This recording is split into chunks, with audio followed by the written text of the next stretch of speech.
రాష్ట్రంలో ఇంజనీరింగ్ కాలేజీల్లో మొదటి సంవత్సరం అడ్మిషన్ తీసుకునే విద్యార్థుల ఖాతాల ద్వారానే ఫీజులు వసూలు చేసుకోవాలని హైకోర్టు ఆదేశాలు జారీ చేసింది. మొదటి విడత కౌన్సిలింగ్ పూర్తయిన వెంటనే జూలై 31లోగా విద్యార్థులు దరఖాస్తు చేసుకుంటే ఆగస్టు 15లోగా వారి ఖాతాల్లో జమ చేస్తామని ప్రభుత్వం హామీ ఇవ్వగా ఆ మేరకు గతంలో ఇచ్చిన మధ్యంతర ఉత్తర్వులను హైకోర్టు సవరించింది. ప్రభుత్వ హామీ మేరకు విద్యార్థుల నుంచి ఫీజు వసూలుకు పట్టుబట్టకుండా అడ్మిషన్లు ఇవ్వాలని ప్రైవేటు కళాశాలలను ఆదేశించింది. ఫీజు మొత్తాలను విద్యార్థుల కాలేజీకి చెల్లించాల్సి ఉందని పేర్కొంది.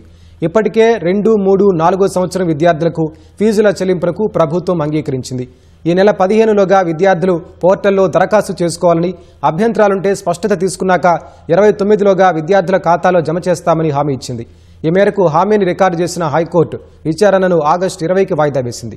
ఫీజు రియంబర్స్మెంట్ బకాయిలు సహా ప్రస్తుత విద్యా సంవత్సరంలో ఫీజుల వసూలుకు ప్రభుత్వం జారీ చేసిన జీవోలను సవాల్ చేస్తూ పలు కాలేజీలు పిటిషన్లు దాఖలు చేశాయి. విద్యార్థుల నుంచి ఫీజు వసూలు చేసుకోవాలన్న మధ్యంతర ఉత్తర్వులను సవరించాలంటూ ప్రభుత్వం పిటిషన్ దాఖలు చేసింది. వీటిపై సుదీర్ఘ విచారణ చేపట్టిన హైకోర్టు తాజాగా ఉత్తర్వులు వెలువరించింది.